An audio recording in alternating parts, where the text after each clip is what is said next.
এবার সরকারি আবাস যোজনার বাড়ি নিয়ে ভুতুড়ে উপভোক্তার অভিযোগ ঘিরে চাঞ্চল্য ছড়ালো দেবশালা গ্রাম পঞ্চায়েত এলাকায়। স্থানীয় বাসিন্দাদের অভিযোগ, আগের সময় সার্ভে তালিকায় তাদের নাম ছিল, কিন্তু বাস্তবে তারা এখনো মাটির বাড়িতে বসবাস করছেন, অথচ সরকারি নথিতে তাদের নামে পাকা বাড়ি তৈরি হয়ে গিয়েছে বলে অভিযোগ। আরও অভিযোগ, সেই বাড়িগুলিতে অন্য ব্যক্তিরা বসবাস করছেন। এই অভিযোগ সামনে আসতেই বৈধ কাগজপত্র হাতে নিয়ে একের পর এক গ্রামবাসী হাজির হন দেবশালা গ্রাম পঞ্চায়েত অফিসে। পঞ্চায়েত প্রধানের সামনে তারা ক্ষোভ উগরে দেন এবং গোটা বিষয়টি তদন্তের দাবি জানান। এদিকে 2026 সালে রাজ্যে নতুন সরকার ক্ষমতায় আসার পর আবাস যোজনার বাড়ির জন্য নতুন করে সার্ভের কাজ শুরু হলে প্রকৃত উপভোক্তাদের সামনে বিষয়টি আসে বলে দাবি আন্দোলনকারীদের। অন্যদিকে গোটা ঘটনায় আগের তৃণমূল সরকারের আমলে আবাস যোজনায় বড়সড় দুর্নীতির অভিযোগ তুলেছে বিজেপি। যারা অন্যের নামে বরাদ্দ হওয়া সরকারি বাড়িতে বসবাস করছেন বলে অভিযোগ, তাদের বিরুদ্ধে এফআইআর করার দাবি জানিয়েছে বিজেপি নেতৃত্ব। তবে অভিযোগের সত্যতা কতটা, কিভাবে নামে বরাদ্দ হওয়া বাড়িতে কারা বসবাস করছেন, তা প্রশাসনিক তদন্তের পরেই স্পষ্ট হবে।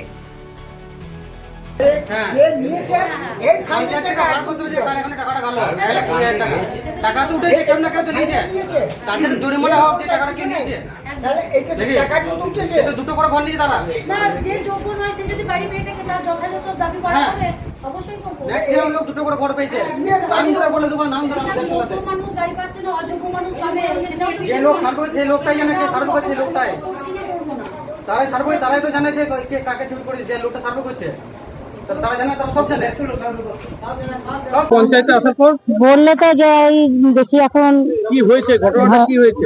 ঘর এসেছিল না, ঘর লোকে ঘর নিয়ে নিয়েছে, আমাদের ঘর আমরা পাই না, হ্যাঁ? আমরা পাই নাই। কারা পেয়েছে?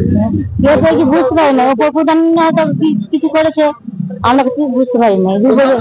মানে তোমাদের নামে এলো, তোমাদের নামে ঘরটা এলো? হ্যাঁ, আমাদের নামে এসেছে। কিন্তু অন্য লোক পেয়েছে? হ্যাঁ, অন্য লোক পেয়ে গেছে। তো কি মনে করছে, এটা কতটা দুর্নীতি হয়েছে? দুর্নীতি হয়েছে। কারা করেছে মনে হয়? তৃণমূলের লোকরা। তো এখন কি করবে তাহলে? এই দেখি এবার কি শাস্তি দেয়। বাবা, তোমরা কি মাটি বাড়িতেই থাকো? হ্যাঁ, মাটি বাড়িতেই থাকি। এটা একটা আস্ত ঘরকে গিলে খেয়ে দিয়েছে। শুধু একটা নয়, এখানে যে আমাদের একটা বুথে যদি 5 জন 6 জন থাকে, আমাদের দেবশালা অঞ্চলে 18টা বুথ আছে। 18টা বুথে মিনিমাম এটা 100-র উপর ছাড়িয়ে যাবে।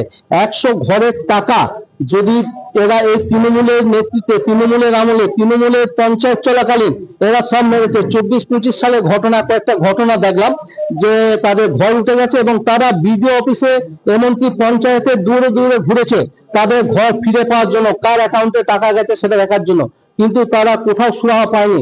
আমরা চাই এর উপযুক্ত শাস্তি হোক এবং যারা এই ঘটনা ঘটিয়েছে তাদের আইনের আওতায় এনে তাদেরকে শাস্তি দেওয়ার ব্যবস্থা করতে হবে।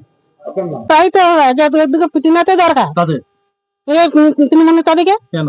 কেন এই বছর এই আছি, তাহলে তুই পিঠে বানাতে কি করবো? আমার ঘর নাই, এত ঘর হয়ে গেছে, বা আমি ঘর পেয়ে গেছি, আমার আর হবে না, তাহলে আমি কি করে থাকবো ছেলেপুলে নিয়ে? সার্ভে করতে এসেছিল? সার্ভে করতে সার্ভে বলে ঘর হয়ে গেছে, তাহলে ঘর হয়ে গেছে, আর হবে না। কিন্তু টাকা কোথায় ঢুকেছে বা কোথাও গেছে নাকি সেটা সম্পর্কে এখনো কিছু জানি না। তদন্ত শুরু করবে না? হ্যাঁ, অবশ্যই তদন্ত করে যদি জানা যায় যে কোনো মানুষ পেয়ে থাকে তাহলে তার টাকা তাকে ফিরিয়ে দেওয়া দরকার। কোথাও কি অসঙ্গতি মনে হচ্ছে? হতে পারে।